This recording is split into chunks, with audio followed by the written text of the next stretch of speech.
Monsieur le maire, mesdames les parlementaires, mesdames et messieurs les élus, officiers, sous-officiers, hommes du rang, mesdames et messieurs les représentants de la communauté Hmong. Il y a 75 ans, lorsqu'en 1944 les officiers français furent parachutés en Indochine pour organiser la résistance à l'occupation japonaise, ils eurent besoin d'un service de renseignement efficace. Or, les Français n'étaient pas habitués aux conditions sur le terrain.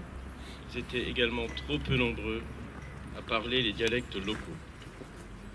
Ils décidèrent alors de solliciter les populations locales et parmi elles choisir les Hmong. Les Hmong, des soldats extraordinairement résistants, capables d'opérer de façon aussi efficace en zone de guérilla qu'en troupes régulières engagées dans une guerre de position.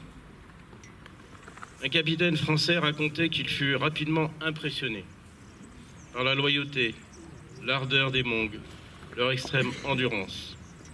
Les Hmong étaient ravitaillés en armes, formés, encadrés sur le terrain. En 1953, le Viet Minh estimait à 2000 environ le nombre de maquisards ainsi entraînés par les Français et qui formaient des groupements de commandos mixtes aéroportés et des groupes mixtes d'intervention. L'accès à un véritable statut politique était l'un des souhaits exprimés par les Hmong préalablement à leur engagement armé aux côtés des Occidentaux. Et assurément, leur implication dans la guerre d'Indochine ne fut pas vaine. Ils parvinrent à acquérir une reconnaissance de la part de leurs alliés et de leurs compatriotes. La France décorera plusieurs d'entre eux qui avaient aidé ses soldats dans la lutte contre l'occupation japonaise, puis contre le Viet Minh. Thubi Lifung fut décoré de la Légion d'honneur, de même que le chef du maquis Chocolat, Cho Hong Lo. Les circonstances ont voulu que le colonel Trinquier la lui fit parachuter, faute de pouvoir la lui remettre lui-même, avec ses galons de lieutenant servant à titre français. D'autres chefs du clan Hmong ont été décorés de la Croix de guerre. Mais dans le milieu des années 70, après le départ des Américains, la guerre civile éclata au Laos. 100 000 des vôtres, de vos aïeux, quittèrent le Laos et le Vietnam pour trouver refuge vers la Thaïlande voisine en franchissant le fleuve frontière de Mékong. Ce furent alors les camps, la traque, les persécutions et la mort pour les autres restés au Laos.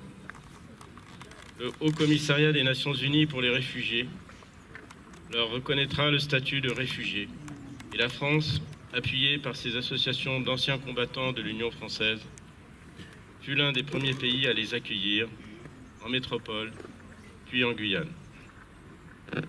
En 2008, Pierre Schonderfer écrivait « Soumis aux esprits, aux génies, le Hmong entend rester libre à l'égard des hommes. Il nous avait choisis pour alliés dans la guerre d'Indochine, de préférence au Viet Minh. La France, pays des droits de l'homme et terre de liberté, alors chaleureusement accueillit ses compagnons d'armes et ses camarades. Les Hmong aussi, d'eux-mêmes d'évidence, firent très souvent le choix de la France comme celui d'une terre amie où s'établir durablement. En 2005, à une question écrite posée par un sénateur sur la situation du peuple Hmong, le ministre répondait ceci: la France accorde aux Hmong une attention particulière depuis plusieurs années. Plusieurs milliers d'entre eux qui avaient pris part à nos côtés à la guerre d'Indochine ont été accueillis sur notre sol. Ces communautés ont su s'assimiler et participer activement à la vie de leur communauté d'accueil en métropole. À présent, vous redoutez un autre ennemi. Cet ennemi, c'est l'oubli. Vous craignez que vos enfants et leurs propres enfants omettent d'entretenir le souvenir de ces aïeux courageux et loyaux, engagés dans une guerre âpre sur les plateaux d'Indochine. Vous craignez que vos enfants citoyens français, devenus médecins, techniciens, entrepreneurs, agriculteurs, égarent ces repères historiques enracinés là-bas, sous la pluie des moussons. C'est pourquoi vous avez voulu l'érection de ces stèles et son inauguration par les pouvoirs publics pour que vos enfants comprennent et en témoignent à leur tour qu'ils doivent être fiers du passé glorieux de leurs aînés. Cette stèle du souvenir porte le respect pour les combattants et la foi dans l'avenir pour un peuple de l'oralité, auparavant semi-nomade, qui n'avait pas coutume de graver dans la pierre le souvenir de ses aïeux. Le souvenir des vôtres, morts dans la guerre d'Indochine, est désormais là, marqué dans la pierre.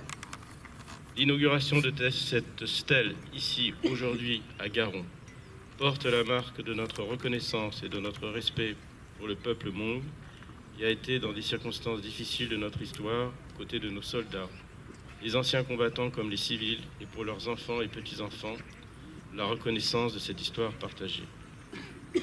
Charles de Gaulle, dans ses mémoires de guerre, disait « Ils n'ont eu qu'un seul combat pour une seule patrie, la France ».